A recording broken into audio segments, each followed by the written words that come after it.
อาหารอยู่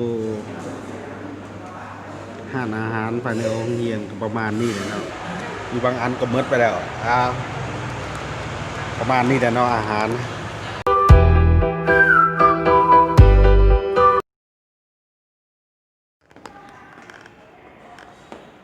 สวัสดีพ่อแม่พี่น้องมื้อนี้จะบ่มีเมนูอาหารมานำเสนอเนาะแต่จะพาฟีฟ้าน้องไปกินข้าวอยู่กลางตีนเนาะกลางตีนก็คือแปลเป็นลาวก็ว่าห้านอาหารอยู่ในโรงเรียนเอาเป็นแนวเดินไปติดตามนำกันเด้อเนาะพาเมนูอาหารนั้น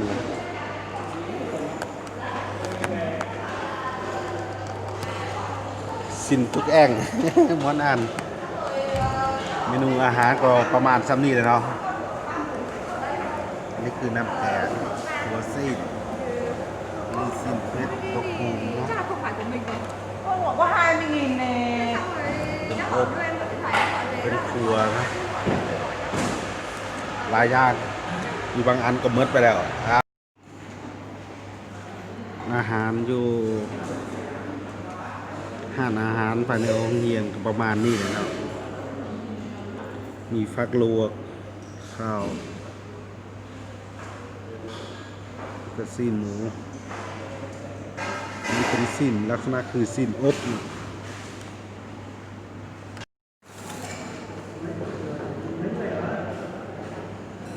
สวัสดีท่านผู้ชมมากินข้าวน้ำกันเด้อทางกองกินข้าวน้ำกันเนาะตอนนี้นะ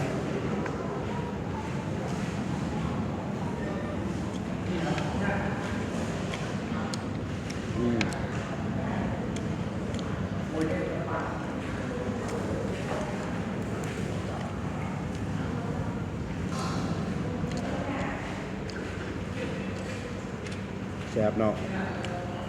เป็นอบสิ้นหมูอ่ะมันจะแคนลาวน้อยนึง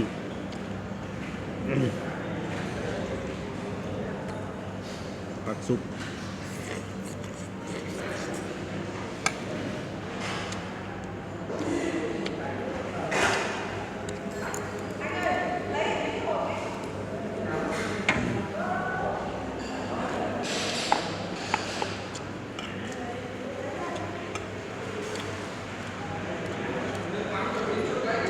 8,000 กีบ20,000 ดงก็คือว่าอาหารก็หลายสมควรพอกินหลายเนาะ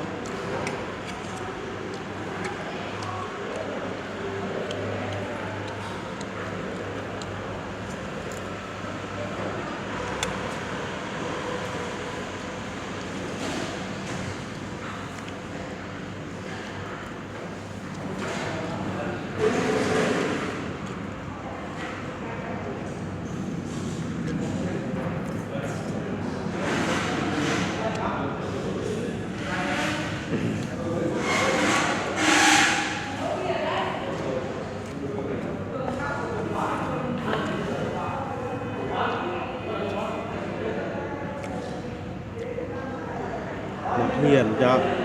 เจ้าเลิกเรียนมาพอดีลงห้องเรียนมากินข้าวเลย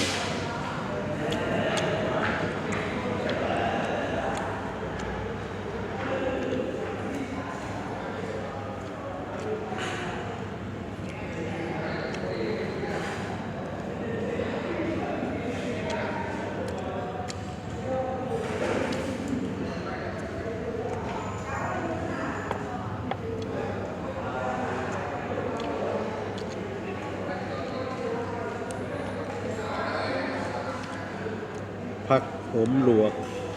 จำน้ำปลาแซ่บ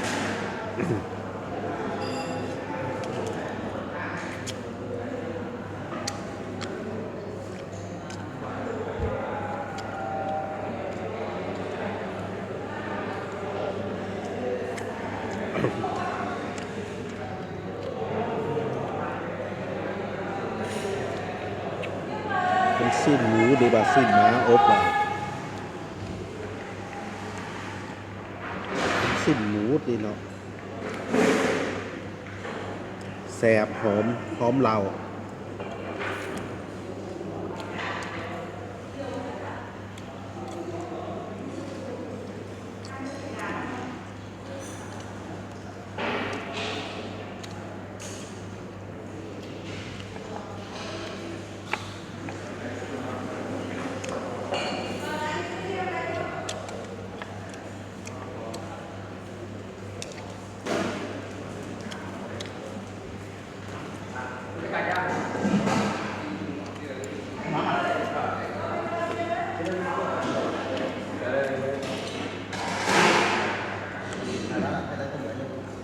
ชิ้นเป็ด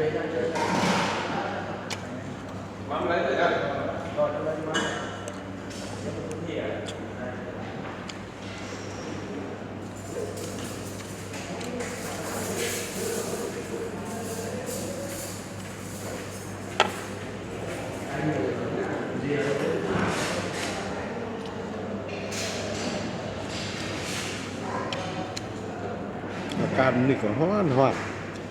บ้านนี่บดมื้อนี่ฮ้อนดาแล้วแต่เช้า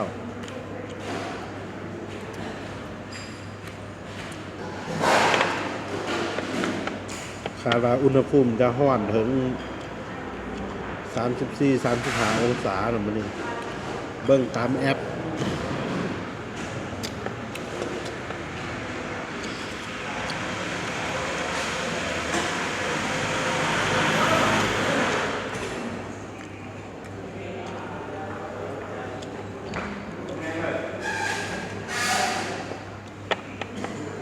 อะไร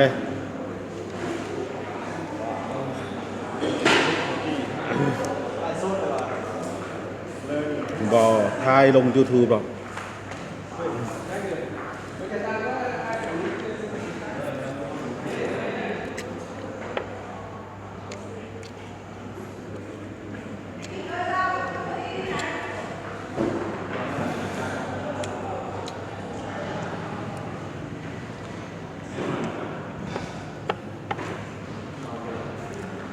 หากก็เปิดของ YouTube เนาะเป็นอะไรตามเบิ่งนำกันเด้อ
มื้อหน้าสิพาไปกินเบียร์สดแล้อยู่ห้านนี้ก็มีเนาะเบียร์สด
เอา